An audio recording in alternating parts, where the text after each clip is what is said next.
From the Global Times, I am Mulan. Welcome to the GT Podcast with Mulan, a one-stop shop for the Global Times take on top China and global news. In today's podcast, some European politicians and Western media outlets continue to hype remarks made by Chinese ambassador to France. What's behind it? While some anti-China forces seek to undermine China-EU ties, growing signs point to booming bilateral trade. A grave diplomatic blunder, South Korean president's provocation against China and its groveling to the US raises eyebrows and concerns. More Chinese wisdom for the world. Xi'an Declaration echoes the Global Civilization Initiative and promotes international exchanges. Witness to history. Kazakhstan educator and Indonesian media professional share their stories about the rise of the BRI. On April the 21st, Chinese ambassador to France, Lu Xiaye, appeared on the French television LCI News channel for an open-air interview that lasted about 50 minutes. The wide-ranging interview covered many topics, from China-France relations, China-Europe ties to the Taiwan question. However, Western media jumped on a single comment about international law regarding former Soviet Union states and turned it into a media frenzy for days, prompting some European politicians to call for absurd retribution for Lu for sharing his views when asked by the French anchor. The Chinese embassy in France later issued a statement, saying that the envoys' comments were not a manifestation of the policies, but an expression of personal views during a televised debate, which should not be subject to overinterpretation. A spokesperson for the Chinese Foreign Ministry also stressed that China respects the status of the member republics as sovereign states after the dissolution of the Soviet Union. The spokesperson said China was one of the earliest countries to establish diplomatic relations with the relevant countries after the dissolution of the Soviet Union. Since the establishment of diplomatic ties, China has always adhered to the principles of mutual respect and equality and developed bilateral friendly cooperation relations. Still, Western media outlets continued to hype the remarks, which Chinese analysts say is an ill-intentioned attempt by some anti-China forces to undermine China-Europe relations at a crucial moment. The media hype comes as a debate is underway in Europe on how to deal with China and strike a balance between EU-China relations and EU-US partnership before the European Council meeting in June, where European leaders will put EU's China policy on the agenda. However, experts believe those hypes won't make big waves in China-EU relations. China's position on a wide range of issues, including on the Ukraine crisis and the status of the former Soviet states, remains consistent, and those who misrepresent China's position and attempt to sow discord between China and other countries won't succeed. While some anti-China forces are constantly seeking to sabotage China-EU relations, bilateral economic and trade cooperation is on the steady rise, as a growing number of signs show. One of the latest signs is dialogue between Chinese and EU trade officials. This week, Chinese Commerce Minister Wang Wentao on Monday met with Valdis Dombrovskis, the European Commission's Executive Vice President and Commissioner for Trade in Brussels.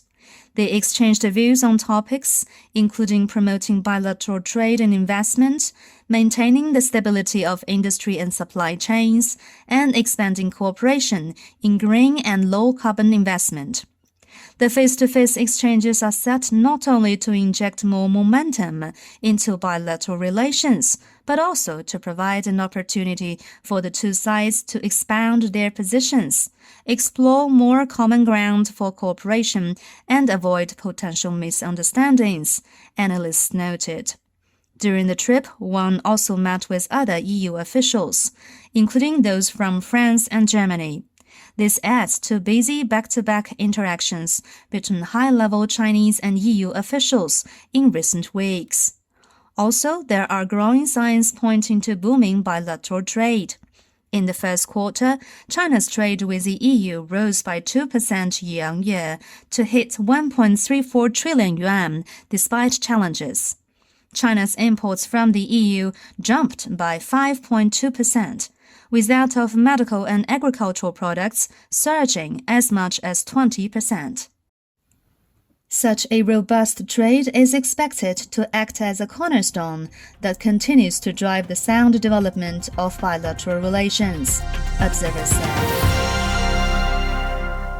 South Korean officials appear to be making diplomatic blunders one after another.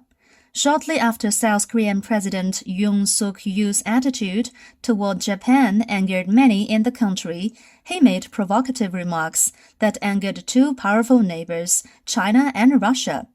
Right before he left for Washington for a state visit, Yoon waded into the Taiwan question, saying it's a global issue like that of the Korean Peninsula, completely ignoring the internally recognized fact that Taiwan is a part of China and the Taiwan question is China's internal affairs. When Chinese officials lodged representation over the remarks, South Korean officials became hysterical, claiming China's response a serious diplomatic discourtesy that caused him to question China's national integrity to the South Korean side. However, it is the integrity of South Korea's diplomacy that is actually in tatters, a Global Times editorial said. The editorial pointed out, instead of explaining or apologizing to Beijing for Seoul's interference in the Taiwan question, the South Korean Foreign Ministry summoned the Chinese ambassador as a strong protest and raised the issue to the level of national integrity. Who is being rude and unreasonable? The General Assembly of the Alliance for Cultural Heritage in Asia, or ECCA, was held in Xi'an, northwest China's Shanxi province, where the Xi'an Declaration was issued. The declaration closely echoes the Global Civilization Initiative and is sure to help contribute Chinese wisdom to the promotion of high-level international cooperation. It noted that the cultural heritage of Asia has a brilliant history and provides spiritual care and shared cultural assets for Asians and mankind as a whole. According to the declaration, the member countries will emphasize the transmission and innovative development of civilizations, strengthen international people-to-people exchanges and cooperation, and promote the shared values of humanity to build ECCA into a major platform for the conservation of cultural heritage and exchanges and mutual learning of civilizations. This year marks the 10th anniversary of the Belt and Road Initiative. Over the last decade, China showed the world how it turned the BRI into a major cause that benefits the people of countries along the route. In a series titled Witness to History, the Global Times interviewed witnesses who were present in 2013 at the launch of the Silk Road Economic Belt and the 21st Century Maritime Silk Road, which constitute the BRI, to share their stories. Sol Koshanova, an educator in Kazakhstan, is still very impressed by being a witness to what she calls a historically important event. She said the Silk Road Economic Belt is a wise way to promote Eurasia connectivity and global stability.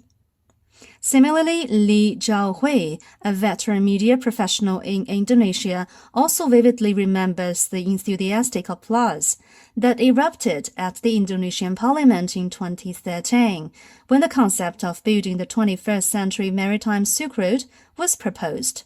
Li said that the 21st Century Maritime Silk Road is a grand vision for the world's well-being.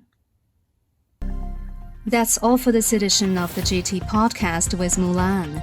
Make sure to follow the Global Times on Twitter and Facebook to stay tuned. You can also check out our podcast, articles, and much more on our website at globaltimes.cn. Thank you.